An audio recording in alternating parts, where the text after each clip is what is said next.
Good morning students. आज हम लोग अपना फिर से वही topic principles of inheritance and variation start करने जा रहे हैं। लास्ट क्लासेस में हमने आपको बहुत सारे टर्म्स के बारे में बताया कि जीन पूल किसे कहते हैं, क्लोन किसे कहते हैं, होमोजाइगस कंडीशन क्या है, हेटेरोजाइगस कंडीशन क्या है, फिनोटाइप क्या है, जीनोटाइप क्या है। ठीक, आज हम कुछ क्वेश्चंस आपको कराएंगे, उसके बाद फिर हम आगे फर्दर टॉपिक पे डिस्कशन करेंगे। तो जो भी अभी तक मैंने पढ़ाया है उससे रिलेटेड कुछ क्वेश्चंस हैं जो अक्सर आते हैं, उनका मैं एक डिस्कशन करूंगा। 5-6-7 क्वेश्चंस हैं, ज़्यादा नहीं है। ठीक, तो टॉपिक है हमारा आज का प्रिंसिपल्स ऑफ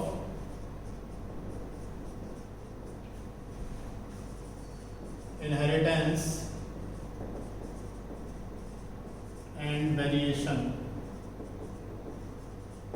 ठीक, principles of inheritance and variation. ठीक, तो देखिए कैसे क्वेश्चंस आते हैं, किस प्रकार के क्वेश्चंस आते हैं, इसका मैं डिस्क्रिप्शन बता रहा हूँ। अभी नीट पैटर्न पे हम लोग आगे बढ़ेंगे जब हम और ज़्यादा पढ़ लेंगे ऑप्शन बेस पे। अगर 1 मार्क क्वेश्चन आता है आपके में, सपोज दैट, या कोई भी क्वेश्चन पूछते हैं तो आप विद डिस्क्रिप्शन कैसे समझेंगे। इससे पहला क्वेश्चन आता है कि अगर कोई पूछे कि क्लोन क्या होता है, अगर आपसे पूछ ले व्हाट इज क्लोन, क्लोन की डेफिनेशन क्या है। ये आपका सीबीएसई पैटर्न में बहुत फायदा देगा। ठीक है, इसके बाद हम नीट पैटर्न के भी क्वेश्चन डिस्कस करेंगे। तो अगर बात आ जाए क्लोन की, ठीक, तो आप सीधे लिख सकते हैं कि क्लोन जो है ग्रुप ऑफ जेनेटिकली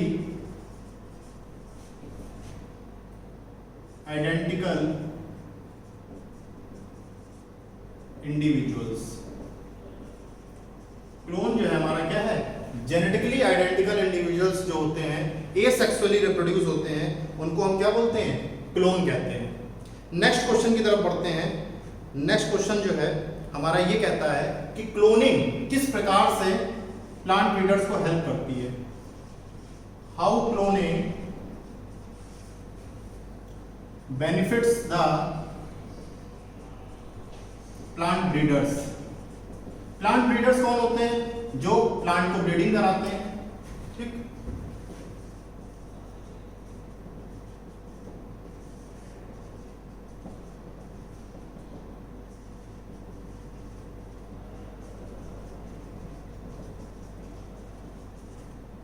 ठीक, तो प्लांट ब्रीडर्स क्या होते हैं, जो प्लांट ब्रीडिंग कराते हैं, प्लांट के जो है एसेक्सुअली रिप्रोडक्शन मेथड कराते हैं, वेजिटेटिव प्रोपोगेशन कराते हैं। ठीक, तो किस वजह से क्लोनिंग को ज्यादा प्रेफर किया जाता है, इसका सिर्फ एक रीजन है कि प्लांट ब्रीडर्स ये बात जानते हैं कि जब हम एसेक्सुअल रिप्रोडक्शन करा रहे हैं तो वहां वेरिएशन होने का कोई चांस नहीं है। सपोज दैट कोई प्लांट जनरेशन है, उस प्लांट जनरेशन में बहुत यूनिक ट्रेड्स हैं, तो वो जो यूनिक ट्रेड्स हैं वो अगली जनरेशन में भी आएंगे।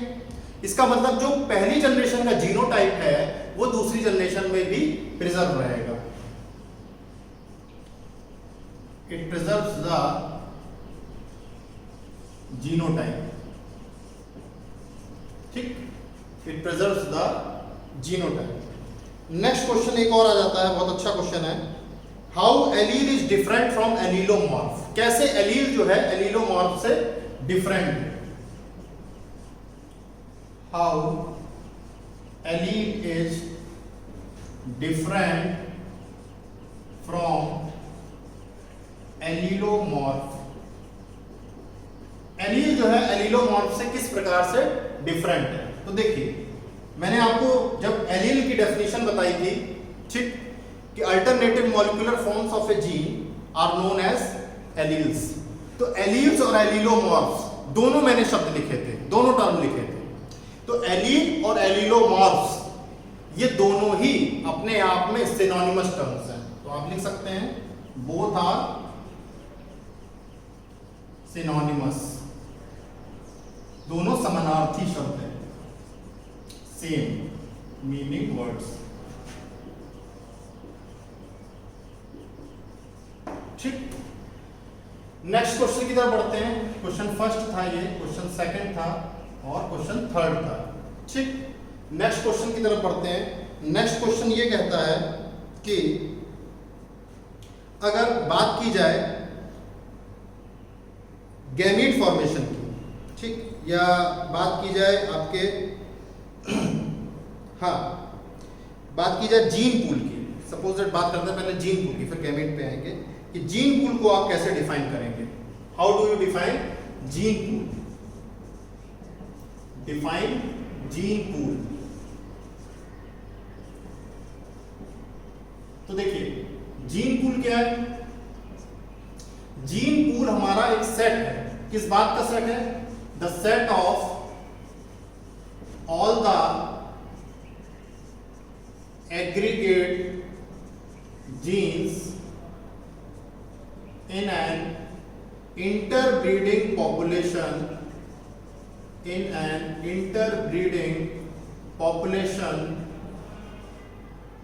in nature।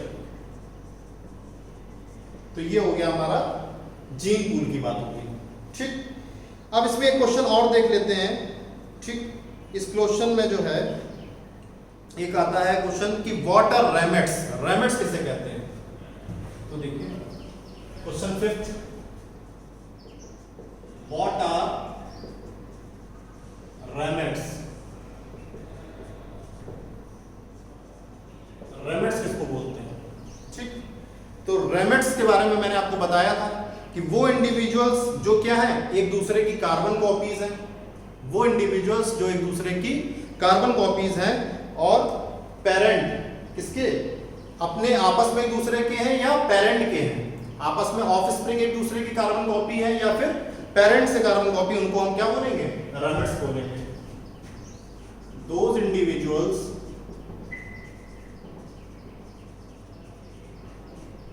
which are carbon copies of one another and or parents are called रैमेट्स। क्या बोलेंगे इनको? रैमेट्स कहेंगे, ठीक। आगे कुछ और क्वेश्चन में बढ़ते हैं, ठीक। कुछ और क्वेश्चन हमारे हैं। हाँ, एक क्वेश्चन ये आता है कि state a difference between gene and allele. ये क्वेश्चन आपका आया CBSE 2016 में, ठीक। State a difference between, question 6, state a difference between gene and allele. Gene और एलील में क्या डिफरेंस है? तो देखिए आपको मैंने बताया था कि पहले इसको बोला जाता था क्या, कैरेक्टर, फिर जब ये इनहेरिट हुआ तो उसको ट्रेड बोलने लगे और मेंडल साहब ने इसको एक टर्म दिया क्या, जीन, ठीक। मेंडल साहब ने एक टर्म दिया जीन। तो जो जीन टर्म है हमारा, ठीक, तो जो जीन टर्म है वो कैरेक्टरिस्टिक शो करता है, ठीक। और एलील क्या करता है, वो अल्टरनेटिव, जैसे डोमिनेंट या रेसेसिव, ठीक। तो जीन और एलील में क्या डिफरेंस है कि gene is a unit factor whereas alleles are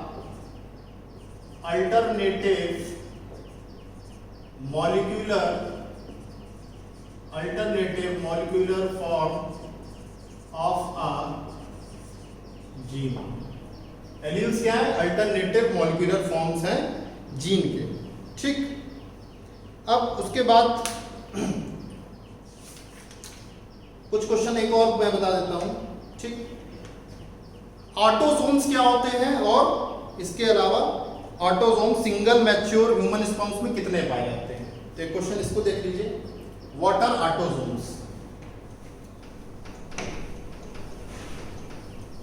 question 6 के बाद एक क्वेश्चन 7 देख लीजिए, व्हाट आर ऑटोसोम्स।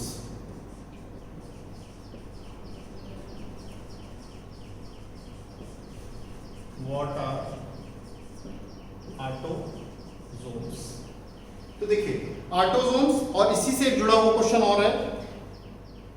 इस क्वेश्चन का जो स्टेटमेंट है वो ये कहता है autosomes how many autosomes are found in and how many autosomes are found in human mature sperm, human mature sperm. How many autosomes are found in single human mature sperm? Single human mature sperm. ठीक, हाँ, तो single human mature sperm में कितने हमारे autosomes पाए जाते हैं? ठीक है, अब बात आती है हमारी किसकी कि ऑटोसोम्स होते क्या है। पहले तो ये समझ लें। देखिए, मैंने आपको बताया कि ह्यूमंस में क्रोमोसोम्स कितने हैं? 46 हैं, यानी 23 पेयर्स हैं, जिसमें 22 पेयर्स कैसे हैं? ऑटोसोम के हैं और सेक्स क्रोमोसोम एलोसोम्स हैं। अब ऑटोसोम्स क्या है? Autosomes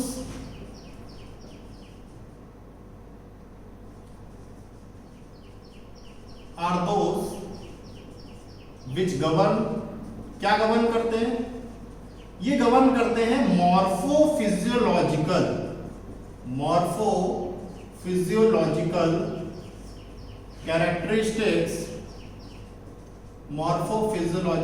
characteristics of humans. ठीक, अगर बात आ जाए कि कितने ऑटोसोम्स पाए जाते हैं सिंगल ह्यूमन मैच्योर स्पर्म में, ठीक, तो इसका आंसर है 22। ठीक, तो ये बात थी कुछ जो क्वेश्चंस मैं कराना चाह रहा था पिछले क्लासेस के, ठीक है ना, वो पिछली जो भी क्लासेस हुई उससे रिलेटेड। ठीक, आगे जब मैं आगे पढ़ाऊंगा आपको तो उसमें हम लोग डिस्कशन करेंगे। ठीक, और ज़्यादा तो इसमें क्वेश्चंस नहीं है। ठीक, तो इसको हम करते हैं, आगे जो टॉपिक्स हैं उसमें बढ़ते हैं। ठीक है,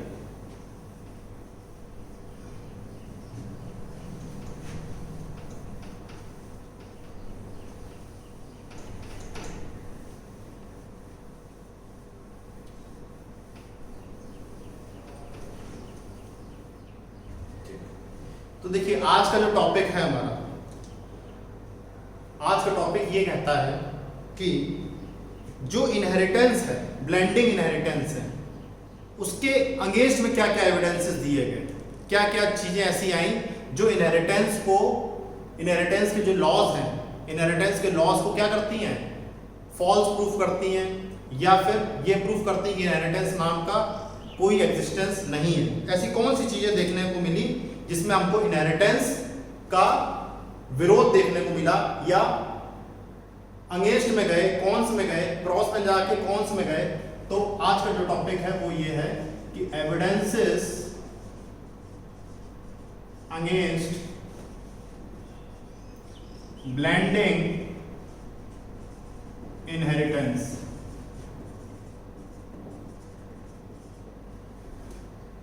एविडेंसेस अगेंस्ट ब्लेंडिंग इनहेरिटेंस। ठीक, तो देखिए ब्लेंडिंग इनहेरिटेंस के अगेंस्ट में क्या क्या एविडेंसेस देखे गए। पहला जो इसमें एविडेंस आया वो आया यूनिसेक्सुअल ट्रेट का। क्या आया? यूनिसेक्सुअल ट्रेट का। ठीक, तो यूनिसेक्सुअल ट्रेट ने क्या बोला, क्या बताया यूनिसेक्सुअल ट्रेट में इन्होंने?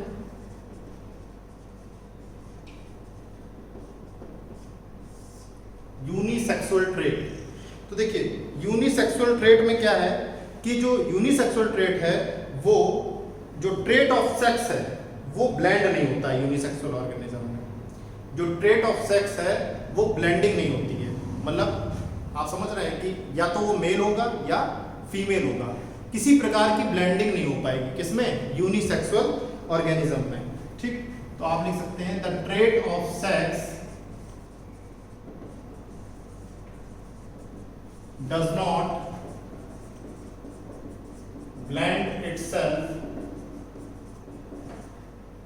blend itself in unisexual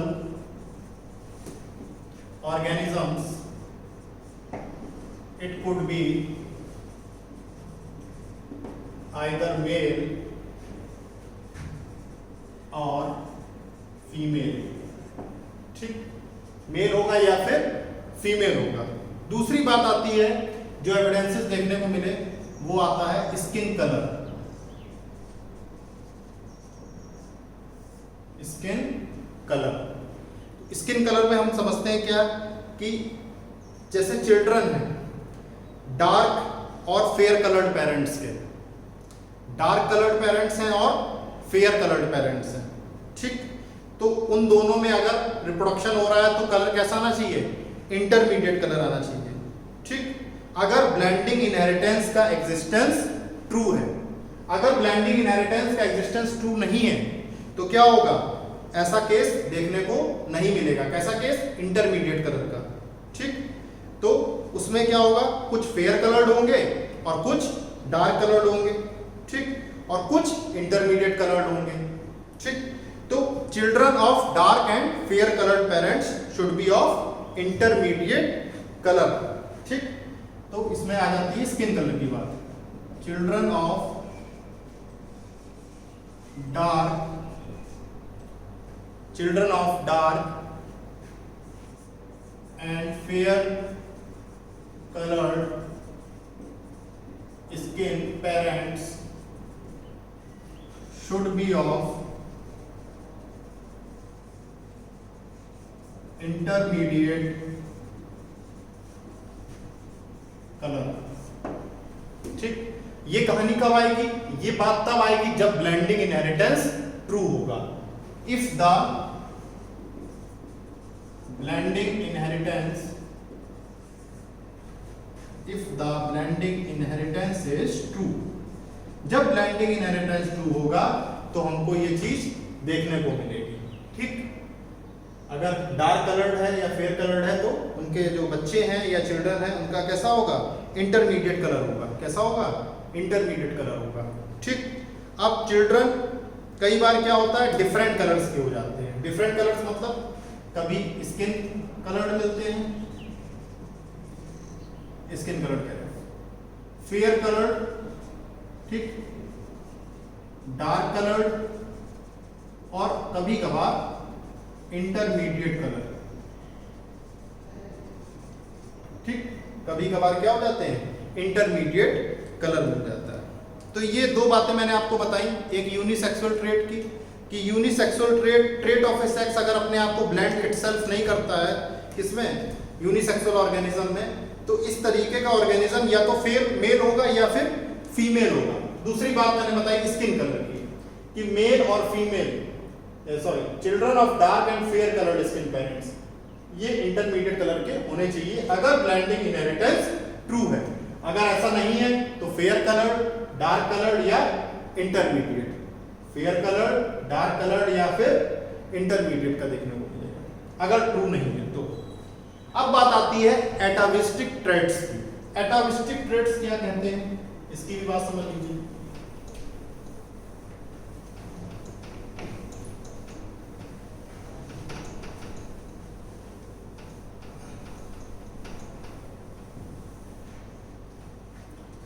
एटाविस्टिक traits,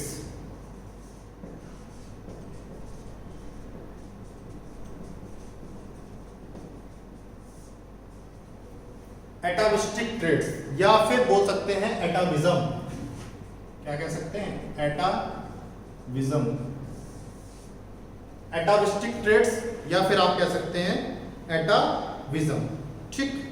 तो देखिए यहां पे बात एटाविस्टिक ट्रेट्स में ये आती है कि कुछ ऐसे इंडिविजुअल्स होते हैं जो इमीडिएट अपने एंसेस्ट्रल कैरेक्टर शो नहीं करते हैं। जैसे आज जो पेरेंट जनरेशन में कैरेक्टरिस्टिक्स है वो उनके बच्चों में देखने को नहीं मिलेगी, मगर उनके बच्चों के बच्चों में देखने को मिलती है, ठीक। मतलब इमीडिएट कैरेक्टरिस्टिक्स आपको शो नहीं होंगे, after some generation those characteristics will be reflected. तो उसको फिनोमेना को हम क्या बोलेंगे, एटाविज्म बोलेंगे। और जो वो ट्रेड्स होंगे जो कई जनरेशन के बाद उभर के आ रहे हैं सामने, उनको हम बोलेंगे एटाविस्टिक ट्रेड। क्योंकि जो यहाँ पे वर्ड हुआ है एटाविज्म या एटाविस्टिक, इसका जो एडवेंट हुआ है वो हुआ है एटावस से। एटावस का मतलब है great grandfather,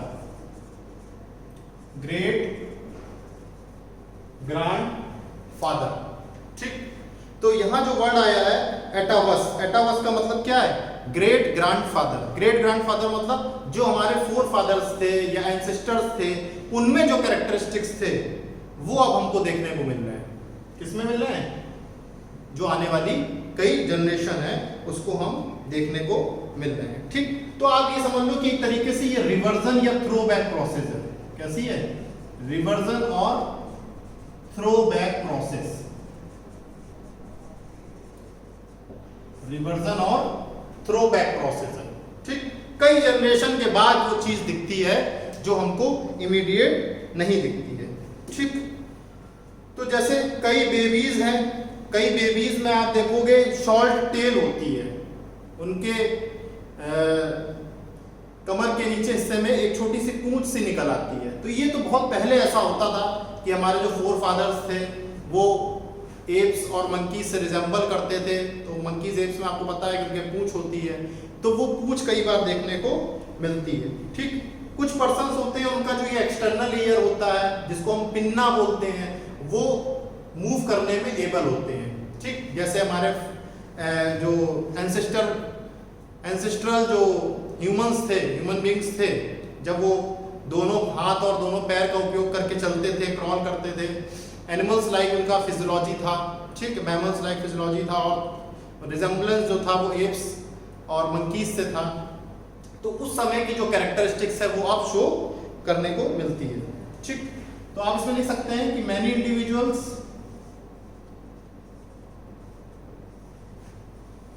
do not show ancestral characteristics, do not show immediate characters, do not show immediate characters from ancestors।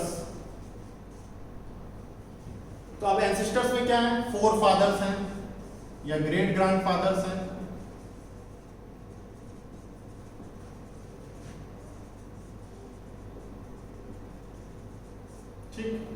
But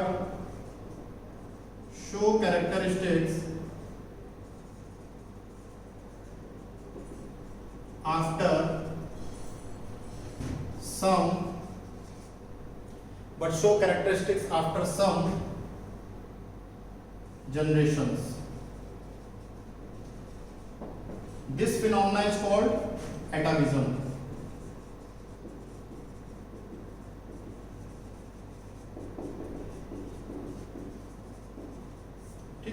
example क्या मैंने बताया आपको? Emergence of tail in some babies. ठीक, बेबीज में टेल का इमर्जेंस। उसके बाद दूसरा एग्जाम्पल मैंने बताया, some persons able to move their pinna or external ear। ठीक, तो ये बात हो गई हमारी एटाविज्म की। अब जो नेक्स्ट हमारा टॉपिक आता है, नेक्स्ट टॉपिक कहता है पार्टिकुलेट नेचर की बात करता है। किसकी बात करता है? पार्टिकुलेट नेचर की।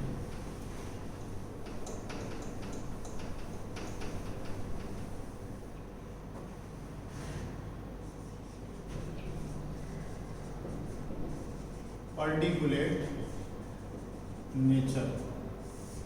ठीक, किसकी बात करता है? पार्टिकुलेट नेचर की। ठीक, तो पार्टिकुलेट नेचर की अब हम बात करते हैं तो कोलरेटर नाम के एक साइंटिस्ट थे, जर्मन बॉटनिस्ट थे, जिन्होंने fertile inter specific hybrids tobacco में जो फर्टाइल इंटर स्पेसिफिक हाइब्रिड्स होते हैं उनको ऑब्टेन किया। ठीक, क्या नाम था? कोलरेटर, जर्मन बॉटनिस्ट थे, जर्मन बॉटनिस्ट थे। ठीक, जर्मन बॉटनिस्ट थे 1760 में। ठीक, 1760 में इन्होंने एक ये फैक्ट ऑब्जर्वेशन किया। फैक्ट ऑब्जर्वेशन किसमें किया? Fertile inter specific hybrids in tobacco plants। ठीक, वहां पे इन्होंने एक बात ये कही कि जो हाइब्रिड्स होते हैं वो अपने पेरेंट्स से रिजेंबल नहीं करते हैं। The hybrids do not resemble their parents. Hybrids जो हैं वो अपने पेरेंट्स से रिजेंबल नहीं करते, आइदर ऑफ द पेरेंट्स। ठीक, तो हाइब्रिड्स कैसे हैं? सेल्फ पॉलिनेटेड है। Hybrids are self pollinated. Hybrids कैसे हैं? सेल्फ पॉलिनेटेड है। वो अपने आइदर ऑफ द पेरेंट्स से रिजेंबल नहीं करते हैं। ठीक, कुछ ऑफस्प्रिंग ऐसी हैं जो हाइब्रिड से रिजेंबल करती हैं, कुछ ऑफस्प्रिंग ऐसी हैं जो हाइब्रिड से रिजेंबल करती हैं, और जो बाकी हैं, ठीक, वो आइदर वन और द आइदर पेरेंट से या ग्रैंड पेरेंट से डिफरेंट कैरेक्टर्स में रिजेंबल करते हैं। ठीक, वन और the other grand parent in different characters. ठीक, तो बोथ जो स्मूथनेस है या हेयरनेस है लीव्स में, जो लीव्स में टोबैको की जो लीव्स होती है उसमें जो भी स्मूथनेस या हेयरनेस है, एक जनरेशन के बाद जो दूसरी जनरेशन आती है उसमें वो सेपरेट हो जाती है। और इससे ये प्रूव होता है कि कुछ ट्रेड्स होते हैं जो पर्टिकुलेट नेचर के होते हैं, जो पास होते चले जाते हैं। ठीक, मैंने आपको एक थ्योरी बताई थी, पर्टिकुलेटेड थ्योरी। पर्टिकुलेट थ्योरी जो बताई थी मॉपेरेटस ने डिस्कवर किया था। तो पर्टिकुलेट थ्योरी यही कहती थी कि हेरिडिटी जो है वो कंट्रोल्ड होती है पर्टिकुलेट माइन्यूट पार्टिकल्स, जिनको हम क्या बोलते हैं? पर्टिकुलेट कहते हैं। और वो सारी पार्ट्स, जो बॉडी के जितने भी पार्ट्स होते हैं उससे वो इनहेरिट होते हैं। तो यहाँ पे इन्होंने ये बताया पर्टिकुलेट थ्योरी में कि हाइब्रिड्स जो होते हैं वो पेरेंट्स से रिजेंबल नहीं करते हैं, हाइब्रिड्स सेल्फ पॉलिनेटेड होते हैं। और जो ये सेल्फ पॉलिनेटेड हाइब्रिड्स होते हैं, ये हाइब्रिड्स में अगर आप देखें तो कुछ तो जो है रिजेंबल करते हैं, रिजेंबल टू देयर पेरेंट्स। तो जो रिजेंबल करते हैं वो पर्टिकुलेट्स कहलाते हैं। ठीक, और जो डू नॉट रिजेंबल यानी बिल्कुल भी अलग है,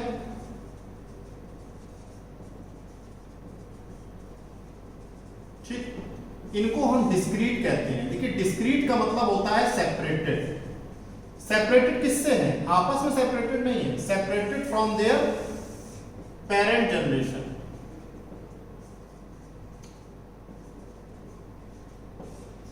तो ये फर्स्ट जनरेशन है, ये सेकंड जनरेशन है। ठीक, तो हमको ये देखने को मिलता है कि एक जनरेशन गैप आ जाता है बीच में। क्या आ जाता है? Generation gap. उसमें क्या होता है कि कुछ ट्रेड्स हमको देखने को मिलते हैं, कुछ ट्रेड्स रिजेंबल करते हैं और कुछ रिमेन डिस्क्रीट, बिल्कुल ही अलग हो जाते हैं। ठीक, अब बात आती है कि क्या ऐसा भी होता है कि किसी ट्रेड का एक्सप्रेशन ही ना हो? भाई हमने तो हेरिडिटी में ये पढ़ा है कि ट्रेड का इनहेरिटेंस हो रहा है। क्या पढ़ा है? ट्रेड का इनहेरिटेंस हो रहा है। तो अब जो नया हमारा टॉपिक है वो नया टॉपिक किस बात को शो करता है? वो ये कहता है non expression of A trade. किस बात को शो कर रहा है? Non expression of A trade. किसी भी ट्रेड का अगली जनरेशन में एक्सप्रेस ना हो पाना। ठीक, नॉन एक्सप्रेशन। तो ये पता कैसे चला? इसको देख लेते हैं। Non expression of A trade.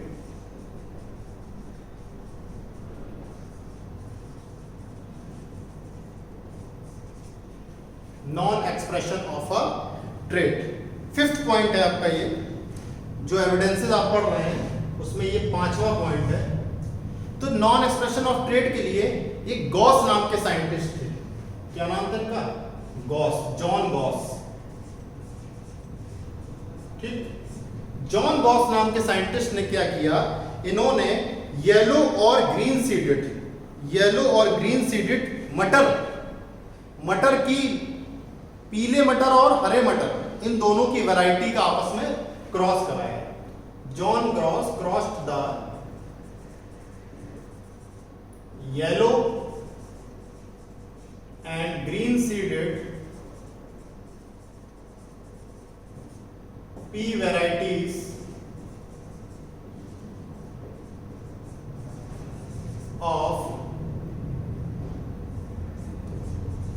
B का क्या है? Pisum sativum. क्या बोलते हैं इसको? Pisum sativum. बोटेनिकल नेम है, पढ़ा भी होगा आपने। ठीक, तो इन दोनों का जब क्रॉस कराया तो क्रॉस कराने में क्या समझ में आया कि जितने भी हाइब्रिड्स थे, भाई जब क्रॉस होगा तो हाइब्रिड्स ही निकल के आएगा, तो हाइब्रिड्स जितने भी थे, all the hybrids after this crossing वो कैसे थे? येलो सीडेड थे। वो कैसे थे? Yellow seeded. तो भाई येलो सीडेड थे तो इसका मतलब ग्रीन सीडेड कहां गए? सारे अगर येलो सीडेड थे तो ग्रीन सीडेड कहां गए? तो देखिए, मैंने आपको बताया कि एक एटाविज्म नाम का फिनोमेना होता है जिसमें सडन जो कैरेक्टरिस्टिक्स या ट्रेट्स होते हैं वो शो नहीं करते हैं या एक्सप्रेस नहीं होते हैं, 2 या 3 जनरेशन के बाद उनका एक्सप्रेशन देखने को हमको मिलता है। तो हुआ क्या, येलो सीडेड का तो एक्सप्रेशन देखने को मिला, मगर ग्रीन सीडेड जो पी प्लांट्स थे, ग्रीन सीडेड पी प्लांट्स जो थे, उनका एक्सप्रेशन हमको कई जनरेशन के बाद मिला।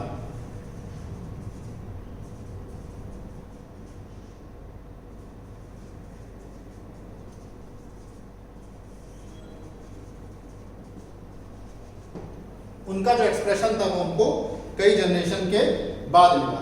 तो यहां पे एक जो ट्रेट था, कौन सा? येलो वाला। तो येलो वाला जो ट्रेट था वो एक्सप्रेस्ड हो गया आफ्टर 1 जनरेशन, मगर जो ग्रीन वाला था ये नॉन एक्सप्रेस्ड हो गया in successive, in immediate next generation. Next generation में ये क्या हो गया? नॉन एक्सप्रेस्ड हो गया, मगर फर्दर कई जनरेशन के बाद ये एक्सप्रेस्ड हो गया। तो इसीलिए इस प्रिंसिपल का या इस एविडेंस का जो इनहेरिटेंस को फॉल्स प्रूफ करते हैं, इसका नाम है नॉन एक्सप्रेशन ऑफ ट्रेट। ऐसे कई सारे फिनोमेना देखने को मिले जिससे ये समझ में आया कि अगर ब्लेंडिंग इनहेरिटेंस ट्रू नहीं है तो इस तरह से चीजें हमको देखने को मिलती हैं। अब इसमें एक लास्ट टॉपिक बचा है एविडेंसेस अगेंस्ट ब्लेंडिंग इनहेरिटेंस में, उस लास्ट टॉपिक को भी पढ़ लेते हैं। ठीक, लास्ट टॉपिक है हमारा of spring of hybrids. Last topic हमारा है ऑफ स्प्रिंग ऑफ हाइब्रिड्स।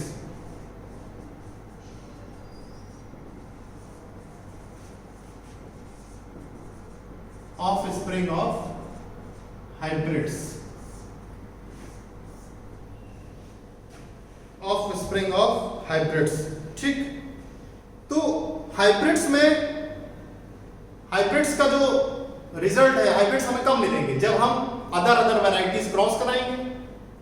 एक येलो सीडेड होगा, एक ग्रीन सीडेड होगा, एक टॉल होगा, एक डॉर्फ होगा। तो ये ऑब्जर्व किया किसने? नॉर्डेन नाम के साइंटिस्ट ने। नॉर्डेन नाम के साइंटिस्ट ने 1862 में एक ऑब्जर्वेशन किया।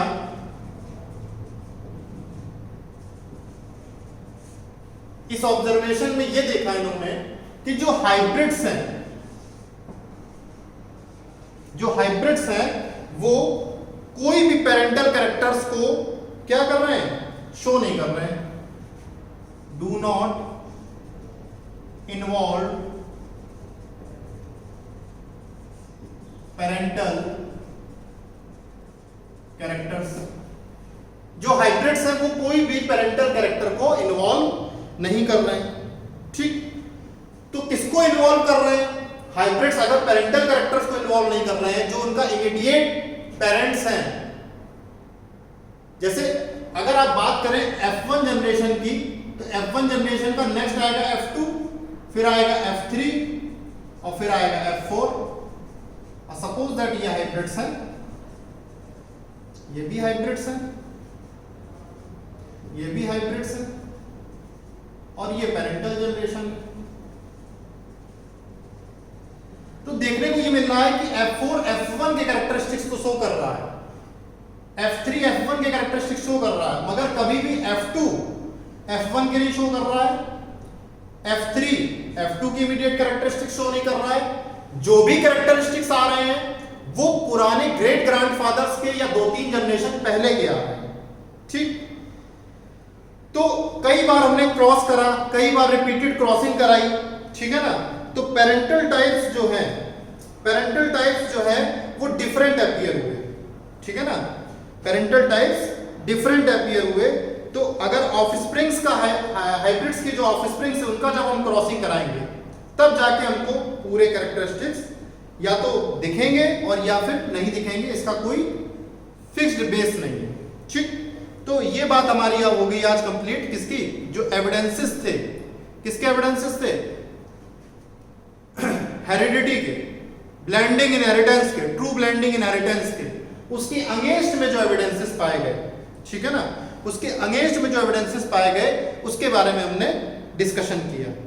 ठीक, अब बात आती है बेसिस ऑफ हेरिडिटी की। आखिर में बेसिस ऑफ हेरिडिटी किसे कहते हैं?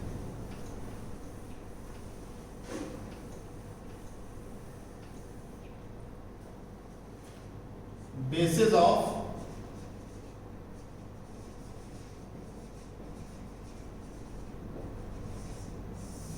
हेरिडिटी, बेसिस ऑफ हेरिडिटी किसे कहते हैं? तो देखो, बेसिस ऑफ हेरिडिटी मतलब कितने प्रकार के आधार हैं, हेरिडिटी के कितने प्रकार के आधार हैं। तो देखिए, पहला जो बेसिस है वो है फिजिकल ट्रेट्स। वो क्या है? फिजिकल ट्रेट्स के हिसाब से बेसिस, यानी फिजिकल बेसिस, ऐसा फिजिकल बेसिस। और दूसरा जो ट्रेट, दूसरा बेसिस है वो हमारा कहलाता है केमिकल बेसिस। क्या कहलाता है? Chemical basis. तो फिजिकल बेसिस में क्या हुआ? 1866 में मेंडल साहब ने ये प्रपोज किया कि हेरिडिटी या इनहेरिटेंस जो है वो किसके द्वारा कंट्रोल हो रहा है? जर्मिनल ट्रेट्स, जर्मिनल ट्रेट्स और फैक्टर्स, जर्मिनल ट्रेट्स और फैक्टर्स के द्वारा कंट्रोल हो रहा है। उन्हीं को हम जीन्स कहते हैं, उन्हीं को हम जीन्स कहते हैं। और ये पूरी बॉडी में जितने भी सेल्स हैं सब में मौजूद है और नेक्स्ट जनरेशन में पास कर जाते हैं। किसके थ्रू पास करते हैं? जेनेटिक मटेरियल जो हमारा गैमीट्स, गैमीट्स के थ्रू ये पास करते हैं। तो फैक्टर्स और जीन्स को ये बताया गया कि ये फिजिकल बेसिस ऑफ हेरिडिटी है।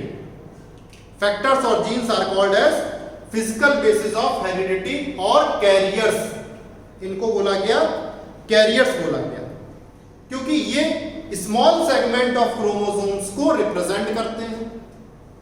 ये स्मॉल सेगमेंट ऑफ क्रोमोसोम्स को रिप्रेजेंट करते हैं और जीन्स और फैक्टर्स एक जनरेशन से दूसरी जनरेशन तक पास करते हैं थ्रू द गैमीट्स और वाया द गैमीट्स। इसीलिए डॉटर सेल्स जो होती हैं वो उन्हीं के क्रोमोसोम के कंपोनेंट्स होते हैं। इसीलिए इसको हम क्रोमोसोमल बेसिस ऑफ हेरिडिटी भी कहते हैं। क्या कहते हैं? Chromosomal basis of, chromosomal basis of heredity. क्या कहते हैं? क्रोमोसोमल बेसिस ऑफ हेरिडिटी बोलते हैं। ठीक, तो मेंडल साहब ने 1866 में एक बात कही। क्या कहा? कि इनहेरिटेंस जो है, inheritance is done by the factors और जीन्स और germinal factors which are also termed as carriers, इनको हम कैरियर्स भी कहते हैं, which are also termed as carriers, इनको हम कैरियर्स भी कहते हैं। ठीक, तो जो जीन्स हैं, जीन्स क्या है? जो अब आज के समय में हम जीन्स बोलते हैं, जीन्स हमारे क्या है? These are the small segments of chromosomes, genes are the small segments of chromosomes, genes genes are the small segments of chromosomes, small segments of chromosomes कहते हैं। ठीक, अब यही हमारे क्या है, फिजिकल बेसिस ऑफ हेरिडिटी है, फिजिकल बेसिस ऑफ हेरिडिटी है, या फिर कैरियर्स कह सकते हो आप इनको। इनकी खासियत ये है, इनकी खूबी ये है, इनकी यूनिक क्वालिटी ये है कि ये एक जनरेशन से, फर्स्ट जनरेशन से passed on to the second generation और next successive generation and so on। किसके थ्रू पास करते हैं, ये पास करते हैं गैमीट्स के थ्रू, गैमीट्स के थ्रू ये पास करते हैं। अब जो ये जीन्स है ये बॉडी के जितने भी सेल्स हैं उसमें सब में प्रेजेंट है, ठीक है ना, जितने भी बॉडी के सेल्स हैं सब में प्रेजेंट है, present in all over the cells of parts of the body. ठीक, तो जितने भी बॉडी के सेल्स हैं सब में ये प्रेजेंट है, ऐसा नहीं है कि कुछ सेल्स में है कुछ सेल्स में नहीं है। ठीक, स्मॉल सेगमेंट ऑफ क्रोमोसोम्स की रिप्रेजेंट करते हैं।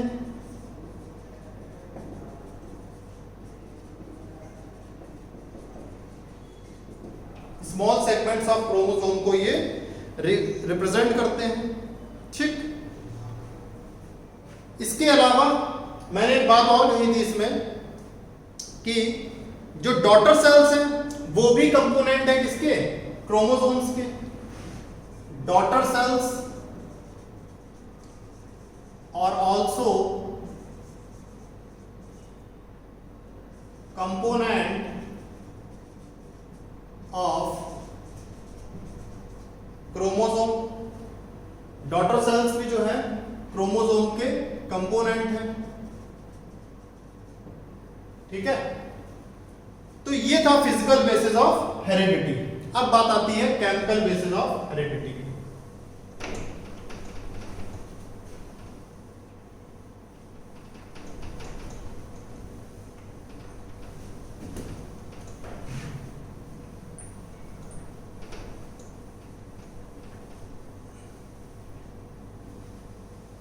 अब बात आती है केमिकल बेसिस ऑफ हेरिडिटी। ठीक,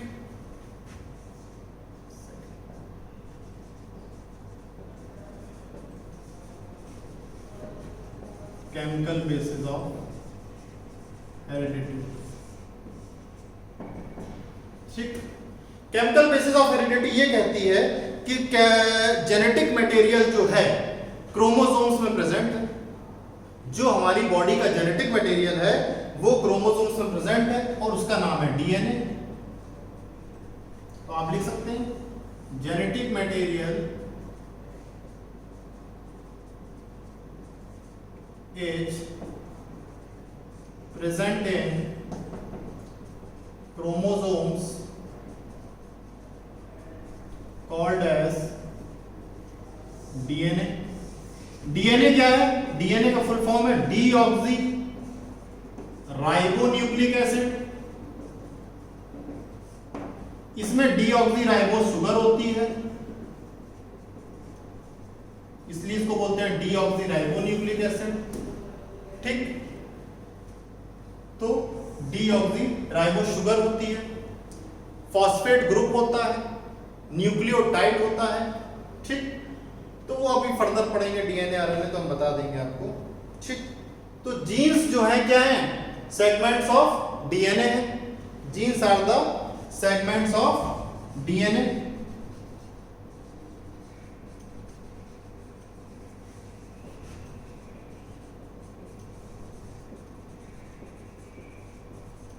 इसको हम बोलते हैं सिस्ट्रॉन्स। क्या बोलते हैं, कॉल्ड एज सिस्ट्रॉन्स। इनको क्या कहते हैं, सिस्ट्रॉन्स कहते हैं। तो केमिकल बेसिस फिर कौन है? सिस्टोन है कि जीन है? भाई जीन तो हो गया फिजिकल बेसिस या फैक्टर्स, ठीक। तो डीएनए हमारा क्या है? केमिकल बेसिस ऑफ हेरिडिटी है, केमिकल बेसिस ऑफ हेरिडिटी है, ठीक। तो आज के लिए हम इतना ही रखते हैं। कल जो नई क्लास होगी उसमें हम आपको बताएंगे कि मेंडल साहब ने कैसे अपने जीवन की शुरुआत करी, कैसे मेंडल साहब ने एक मोनास्ट्री में मॉन्क की तरह वर्क करते हुए और उसके बाद उनको क्यों फादर ऑफ जेनेटिक्स बोला जाता है, ऐसे क्या रीजंस थे कि मेंडल साहब को उनके जीवन काल में प्रसिद्धि या उपलब्धि नहीं मिल पाई, उनके काम को लोगों ने आगे बढ़ाया और उसमें लॉस प्रपाउंड किए, डिफरेंट चीजें प्रपाउंड की, ठीक। क्या रीडिस्कवरी हुई, मेंडल साहब ने जो काम किया उसके बारे में जिक्र, और रीडिस्कवरी ऑफ मेंडल वर्क का जो हुआ था, जो भी काम मेंडल साहब ने अपने जीवन काल में रहते हुए किया उसका रीडिस्कवरी जो किया गया, ठीक, कार्ल कॉरेंस और ह्यूगो डी व्राइस के द्वारा, उनके बारे में बात करेंगे। मेंडल के एक्सपेरिमेंट क्या थे, पी प्लांट के क्या एडवांटेज मिले मेंडल साहब को सिलेक्ट करने से पहले, कौन से वो कैरेक्टरिस्टिक्स और ट्रेड्स थे जिन पे मेंडल साहब ने अपना ऑब्जर्वेशन फिक्स किया, ठीक। तो इन सारे टॉपिक्स पे बात करेंगे। आज के लिए इतना ही। आई होप कि आज की क्लास आपको बहुत अच्छी लगी होगी। इसको पूरा पढ़िए, रिवीजन करिए, और हर क्लास के 2 क्लास के बाद मैं आपको इसी तरीके जैसे आज क्वेश्चंस कराए हैं, आज तो CBSE pattern, board pattern questions कराए हैं कि थोड़ा आप इजी फील करो। अब इसके बाद जो क्वेश्चंस आएंगे वो नीट पैटर्न के क्वेश्चंस आएंगे, ऑप्शन बेस्ड क्वेश्चन आएंगे, मल्टीपल चॉइस बेस्ड क्वेश्चन आएंगे, ठीक है। Okay, thank you sir.